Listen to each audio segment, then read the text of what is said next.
Welcome to the podcast for Renaissance Fellowship, where we are creatively and actively revealing Jesus' love to our generation. Here we find the script in Scripture and the text in context. Follow us at reddenfellowship.com or join us live Sunday nights at 6 p.m. in Sunrise, Florida, or online via Periscope. Here's our pastor, Jared Kring. Paula Abdul makes me uncomfortable. Yeah. Every time I hear a Paula Abdul song, it reminds me of a specific memory, and it makes me very uncomfortable. I'm going to share this with you now. I have nothing personally against Paula Abdul, but there's something about her music that specifically just makes me feel awkward. Okay, it was actually mine and Angie's first date. Okay, we were both 13 years old. Okay, this is how long we've known each other. Okay, now like a good Christian girl, she invited me to a choir concert. Okay, so I went over to her friend's house with about 10 other 13-year-old girls there, and the mom loaded all of us up in the back of a pickup truck, and we went to the choir concert. Now, this was 1990, when you would load all your kids in a pickup truck, and seatbelt, schmeatbelt. Yeah, dangerous, who cares? Just get in the back of the truck and let's go, right? Okay, so that's what we did. We all went, and we got in this pickup truck, and we're going. I'm in the back of this truck with like 10 other 13-year-old girls, and the mom, who's driving the truck, opens the little sliding glass window, and she begins to play some music from the radio. Now, she starts this song, and the beginning of the instrumentation starts to come in, and it's obviously like a top 40 kind of radio song. And I'm like, oh, this is interesting. Okay, never heard this before. You know, this is all right. And then to my shock and utter amazement, every girl in the back of the truck begins to sing this song word for word. And I'm not talking about like, maybe they've heard it once or twice. I'm talking about like, they know it like the national anthem. They know every grunt, they know every breath, they know every beat. They are singing this every breath. And the song was Opposites Attract by Paula Abdul. Okay.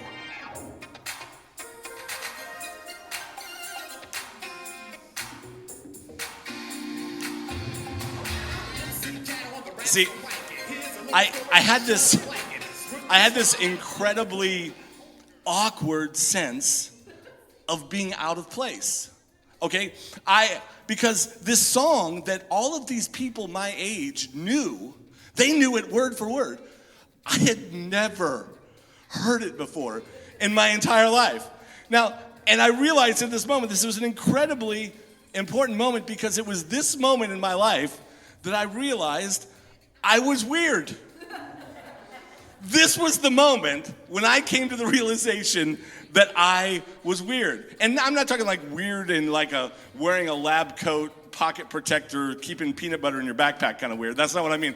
I mean weird like I was peculiar. I was different. And I suddenly felt incredibly self-conscious. And please turn that off. No. I'm having PTSD right now. This is brutal. No, but I suddenly, in that moment, felt incredibly awkward, and I looked down at my clothing, and I looked around me, and all of the girls were wearing standard 90s uniform, acid wash jeans, T-shirts, neon accessories, you know, the bracelets, everything was that. Me, I was wearing a pink Oxford button-up shirt with ruffles and a purple satin jacket. What?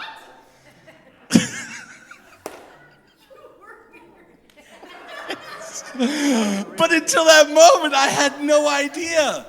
I was oblivious to the fact that I was weird. I definitely did not blend. Okay, there's no doubt about it. Not by any means. Now here's the thing. It wasn't like I was some homeschool kid raised in a cave and I had no idea what, popular culture was. I was very versed on pop culture. I was more attuned to a different generation of culture. Like if you wanted to sing anything from the Beatles catalog or Led Zeppelin, man, I was there, but I was completely confounded by Paula Abdul and MC Scat Cat. It just, huh? It was an important moment for me, though, to realize that I was weird. And at that moment, I was put to a choice. And it's a choice that I've been put to at many moments in my life, which was, what do you do when you find out you're weird? Do you alter yourself to try to blend?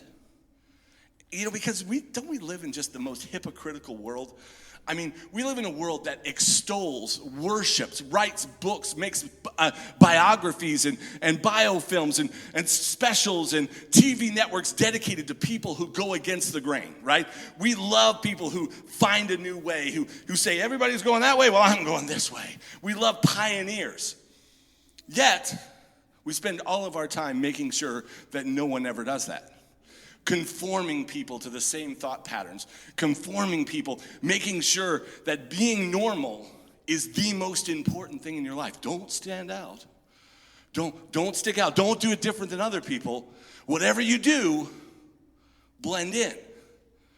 But nobody normal ever changed the world, right? Can we agree with that? No one normal ever changed the world. So we live in this hypocrisy constantly of being afraid of being different, but at the same time knowing that if we're ever going to do anything of value, we're going to have to be weird to do it. Now, we're in the midst of a series right now called A New Thing. And what we've been doing is we've been talking about 2017 and this hope that we have that God is going to do a new thing in our lives, in our hearts, in our communities, in our country, that he's going to do a new thing. And what we've really been focusing on last week, and we're going to look at this week, is the really important thing of, are we going to be ready for it? Are you going to be ready for the new thing that's going to come in your life? And last week, and the scripture that we've been coming from for this year, it's our foundation scripture for this year and also for this series, is Isaiah, the 43rd chapter, verses 18 and 19. And it says, do not call to mind the former things or ponder things of the past. Behold, I will do something new. Now it will spring forth. Will you not be aware of it? I will even make a roadway in the wilderness and rivers in the desert. So what we're looking at is how God's going to do a new thing and how we can be prepared for it. So last week, we were in the Sermon on the Mount. Matthew, the 5th chapter, verse number 13, where Jesus says, you are the salt of the earth. But if the salt has become flavorless, how can it be made salty again? It is no longer good for anything except to be thrown out and trampled under the foot of men. So last week, the first thing that we learned is that you, every single person in here, has a distinct flavor. It's like your DNA. It's like your fingerprint. Nobody has a flavor exactly like yours because your flavor is your journey. It's everything that you've gone through, every success you've had, every failure you've had, every joy, every pain, everything that you've been through is the subtotal of your flavor and what makes you unique. And we learned very early on, we learned last week, that don't let anybody mess with your flavor. Don't let anybody mess with your flavor. And one of the cool things I think we talked about last week was that salt naturally doesn't lose its flavor. It's a very stable compound. It's a mineral. It doesn't really lose its flavor. So Jesus saying this, there must have been something else at play. And we learned that in his region at that time, the salt that they got was from the Dead Sea, and it was in the caverns from that area, and it would be contaminated with other elements. So sometimes we contaminate our salt with other things, and it loses its flavor. We contaminate our salt with religion. We contaminate it with lies, with political correctness, with political agendas, and we try to edit our journey, which can be the most dangerous thing. I was thinking about this week. I'm glad my mom's here because she'll remember this. There was a family friend, a friend of my dad's, that they went to school together. And after they graduated in 1970 from high school, sorry, Mom, didn't mean to show your age there. But this lady went out and she was determined to live every bit of the late 60s and early 70s that she could. Every drug, every party, every experience that she could possibly live, she was determined to be the poster child for the me generation and the hippie generation. She wanted it all. So somewhere in the mid-70s, she found herself at a bar, drunk, and about as lost as a human being could be. And a gentleman came in and sat next to her in the bar, and he bought her a drink.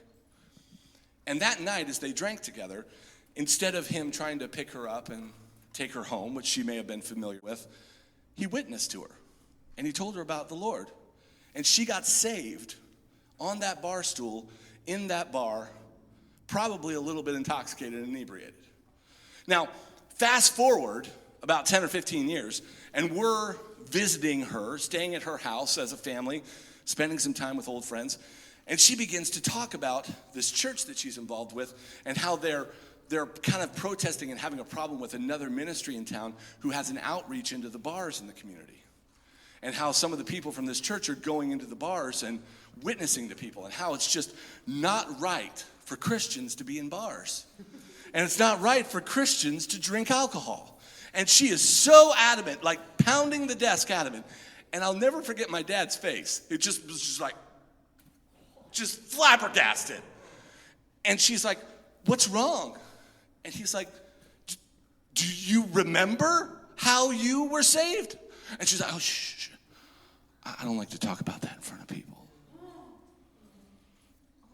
But isn't that what we do?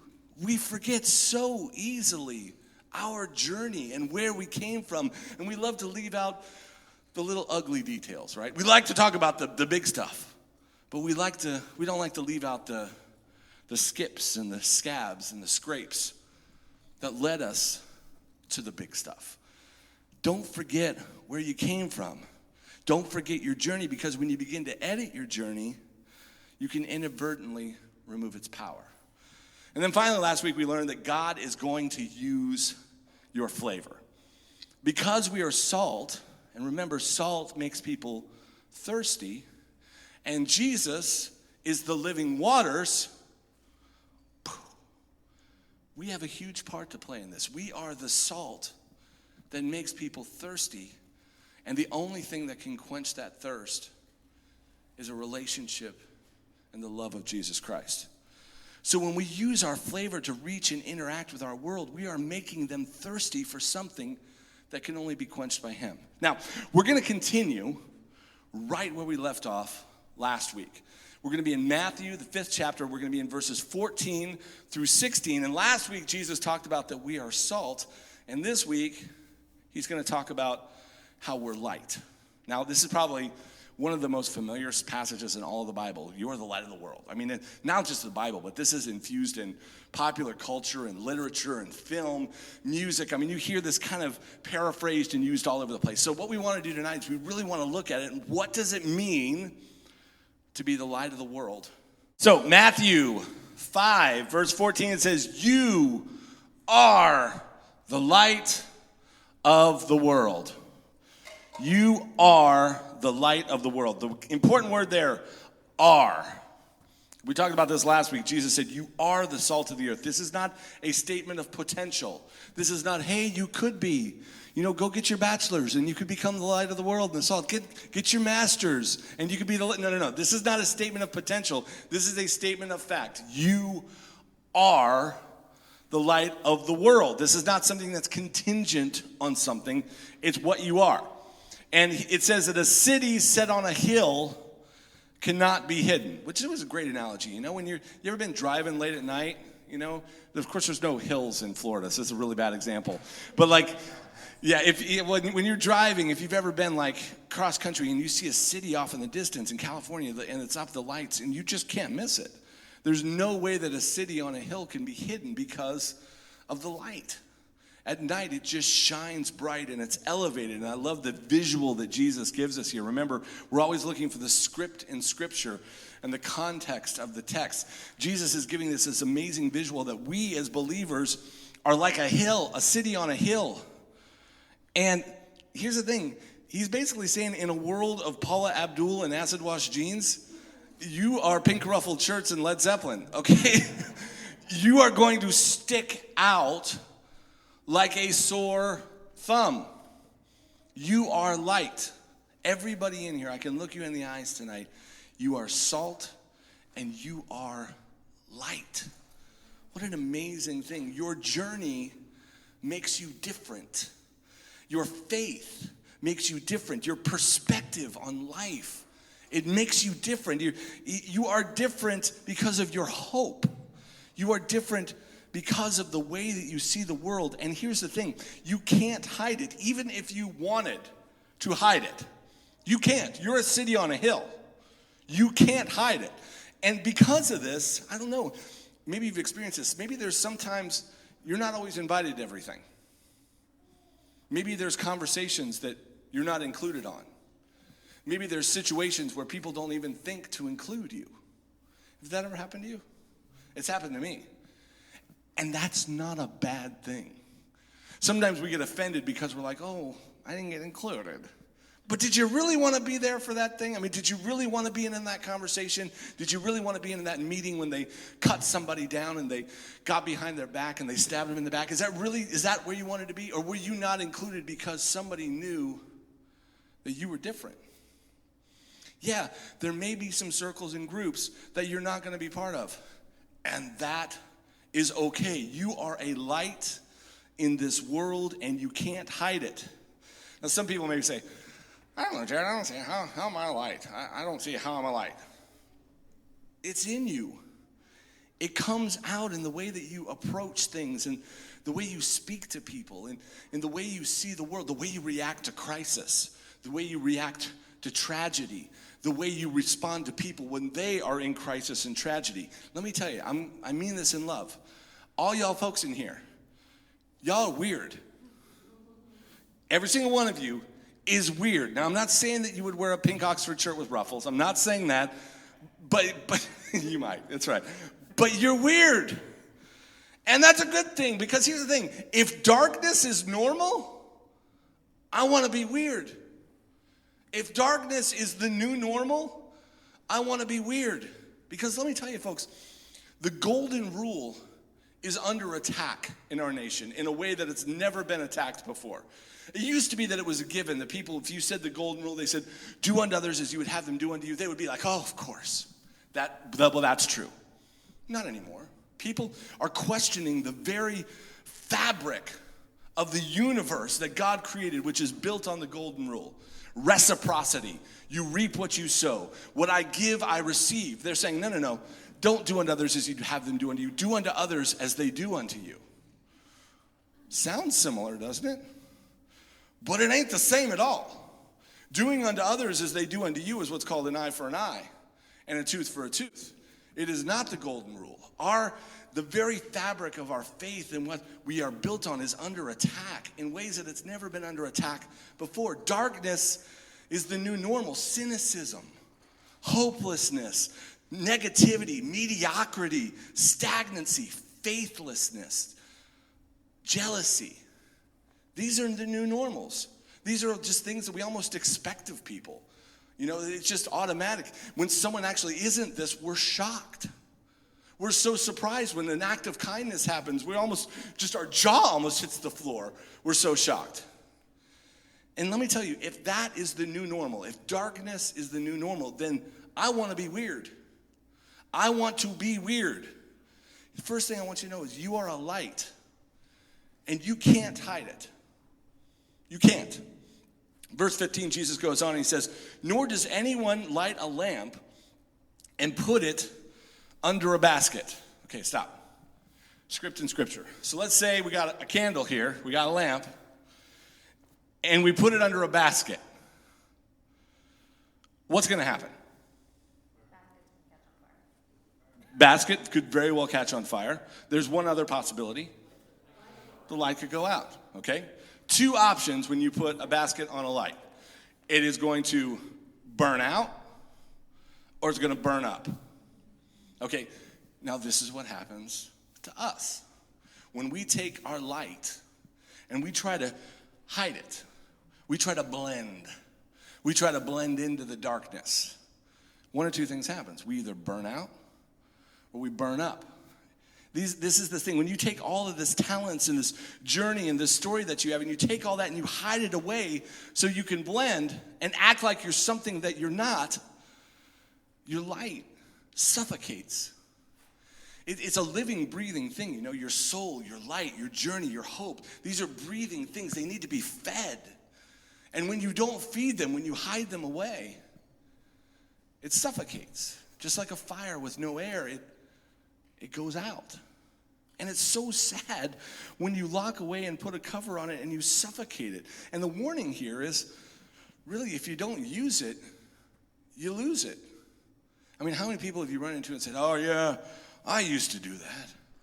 Like 20 years ago, I used to do that. Is there anything sadder than I used to?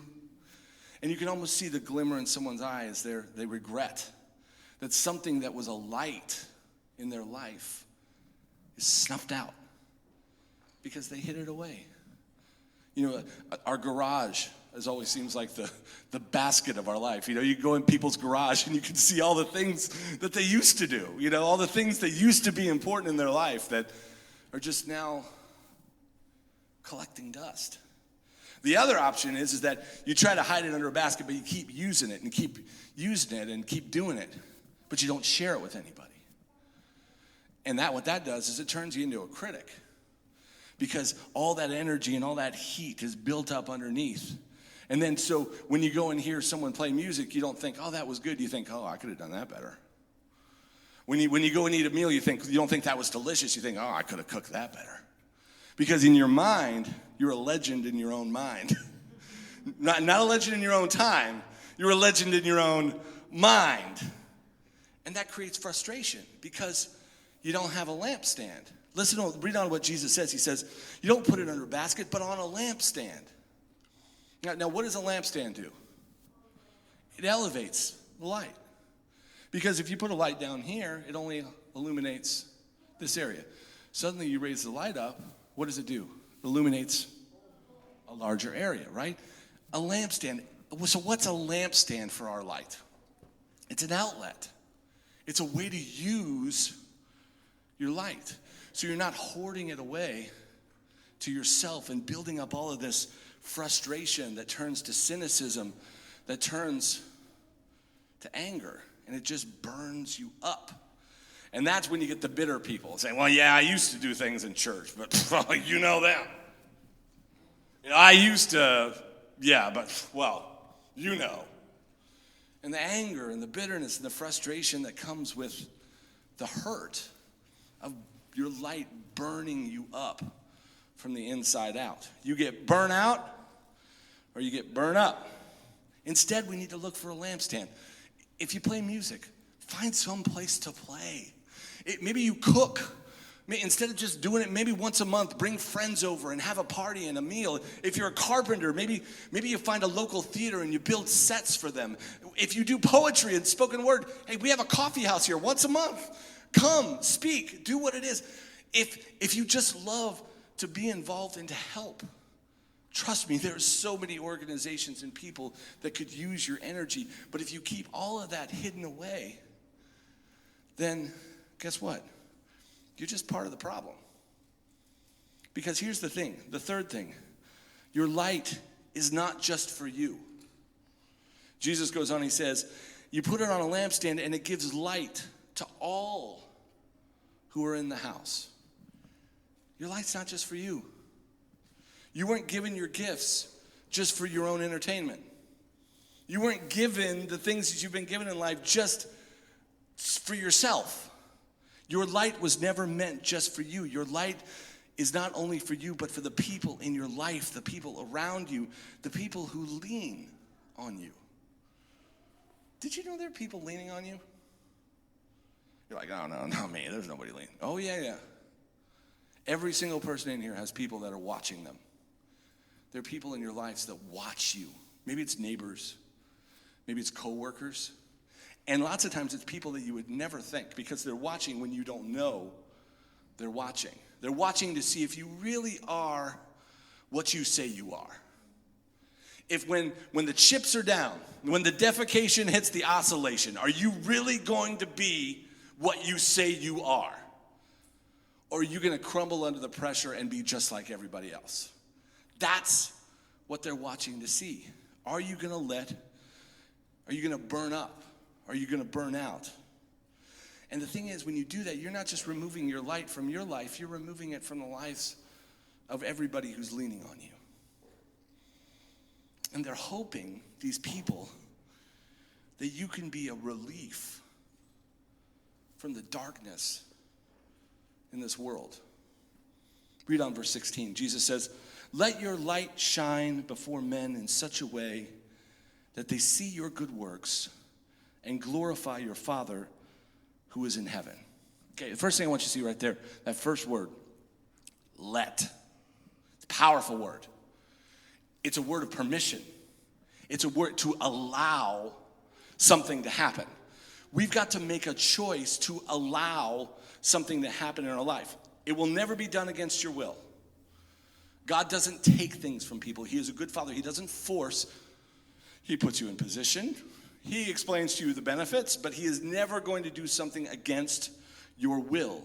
It must be voluntary. You must allow it to happen. You must let love happen. You must let hope happen. You must let forgiveness and mercy and faith happen. These are the lights that shine in the dark. And we must allow them to happen through us. You are a light. There's no getting around it. And the choice comes if you allow yourself to shine.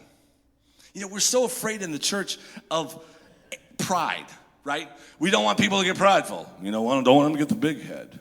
Don't let people get the big head. You know, if they get up there on stage, you know, they get the big head.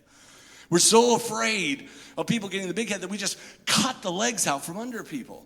And we keep telling them, remember how little you are. Remember how small you are. Remember how insignificant you are. Remember that you're a worm in the dust and God's this great thing looking down upon you. And we insist that they constantly remember that. But then you open the Bible and you're created in the image of God. He breathed breath into your life, and you are a living soul. You are a masterpiece. You are of great value. He has the hairs on your head numbered. And for me, that's an ever-changing thing. And you are salt. You are light. It is our job to be unashamed of that. It's our job to let our light shine. Like the song, right? This the light of mine. Come on, everybody. I'm gonna let it shine. This the light of mine. I'm gonna let it shine. This the light of mine. I'm gonna let it shine. Let it shine, let it shine, let it shine. Let it shine. But here's the thing. Don't just let it shine. Make sure it's good. Okay, you know, don't let your trifling light shine. Don't let your foolishness light shine. Don't let your mediocre, half-baked light shine. Jesus said, "Let your light so shine in such a way that they see your good works." Not your jacked up works, your good works. Let your light shine in such a way that they see your good works. Once you let your light shine, people see your good works. Now, here's the thing. Pet peeve time. Is that all right? I know I use this as a way to get my pet peeves out. Okay. People are not seeing God. They are seeing you. This is the phony baloney philosophy and culture that we have in church today, especially in the praise and worship realm, where we're constantly like, "Oh God," it's whispery prayer voice, "Oh God, don't let them see me. Let them see you." Now, I know that sounds good, doesn't it? It sounds really spiritual. It's one of those things that when you say it, people are like, "Oh, they're so humble. They are so humble." But it's baloney. People don't see God. They see you. You are the flesh and blood and hands and feet of the gospel of Jesus Christ. And if you don't love people, guess what? Nobody's ever going to believe that God can love people. If you don't forgive, Nobody's ever going to believe that God can forgive. If you don't open your arms to people, no one ever will. Because it says in the book of 1 John, it says, if you don't love God whom you can't see, then if you don't love your man whom you can see, how can you love God whom you can't see? We are the connection. People see you. And it's your good works that give glory to the Father in heaven. We must be the example, the light that shines, that shows the good works. Then once they see it in us, they know it's possible. It's true, and that God can do it also. It's not about seeking glory. I'm not under the delusion to think that I can save souls or that I can help anyone, but I am the salt that makes people thirsty. I am the light that shines the way and points them in the direction. I have a part to play. You're the light that shines. You're the salt that makes people thirsty. You have an intricate part to play. No, we are not saved by works, but other people can be saved with the help of our works. Do you see there? Because faith without works is dead. You got to put some feet to your faith. And that's what being salt and being light is. And I know people are worried about the pride thing and the people seeking their own. But you know what the difference is between humility and pride? It's not what you do. Because you can have two people stand on a stage, sing the exact same song in the exact same way. And one of them's doing it in pride and one of them's doing it in humility. And let me tell you, you may think you can tell, but you can't. You know why? Because you look on the outward appearance. God looks on the heart. The difference between the two people on stage is not what they do. It's why they do it. And that's their responsibility. It's our responsibility to make sure that when we let our light shine, we remember why we're doing it. We're showing our good works, and the reason why is to give glory to the source in the first place. But stop the delusion that somehow people are going to see God. No. They see you. And you are the conduit that points them in the right direction. Now, there's one more cool thing. Can I show you one more cool thing before we leave? This one really I was excited about. So I hope I communicated well. You know, we talk a lot about here at Renaissance about Genesis 1:1. In the beginning, God created, right? First thing we learn about God in the Bible is not that he's holy. It's not that he's loving. It's not that he's omniscient, omnipotent, or omnipresent. No, the first thing we learn is that he's creative. And we, being made in his image, are also creative, right? So we love that. But what I want you to do tonight is let's look at a parallel between this verse that Jesus just gave us and a verse in Genesis 1, verse 3. Can we do that? Okay, so Jesus just said, let your light so shine in such a way that they'll see your good works and you glorify the Father which is in heaven, okay? Now look at Genesis 1:3. Then God said, let there be light. And there was light. And God saw that it was good. And God separated the light from the darkness. Look at the parallel. Us created in God's image. He allows the light to happen. He makes sure that it's good. Just like us, we allow our light to shine. And people see our good works. It's amazing how Jesus draws this parallel between our light allowing us to shine in the same way that God created the light in Genesis 1, and the end result is the same. It says, and God separated the light from the darkness. And that's exactly what happens when we shine our light. You know, Martin Luther King said, hate cannot drive out hate. Only love can do that. Darkness cannot drive out darkness. Only light can do that. You know, sometimes I think we get in this contest of trying to measure the size of our light. Like, how big is my light? Oh, that person can sing. Their light's huge. Jared, you teach. You're a pastor. You're like, I just got this little bitty light.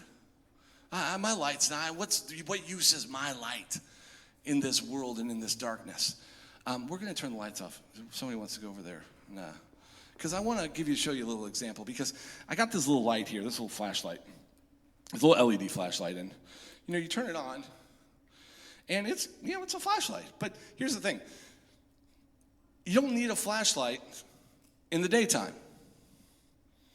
You don't shine a flashlight in the daytime. You shine a flashlight at night, right? Because that's when you need it. You shine a flashlight at the night because that's when it's darkest. Now, there it is. And you notice as it gets darker, what happens? The light didn't get any brighter. The light stayed exactly the way it was from the get-go. What changed was the environment that it was in. And sometimes I think what happens in church is we take all of our lights and we bunch them all together in a room on Sunday mornings and Sunday nights, and we wonder why our lights aren't shining. And it's because our lights weren't meant to shine in the daytime. Our lights weren't meant to shine with each other and on each other. Our lights were meant to shine in the dark. And so this little light that seemed like it was of ill effect and didn't really have much effect, suddenly when you put it in the darkness, it illuminates, and you raise it up and it lights an even greater space, and it can be used to show people the way. Don't ever think that your light doesn't matter. Don't ever think that your light isn't strong enough to make a difference. Don't ever think that your light doesn't shine bright. Because trust me, there are people in your life who are in darkness, and you may be the only light that's keeping them from losing all hope. Let your light shine in such a way that they will see your good works, and it will bring glory to the Father in heaven.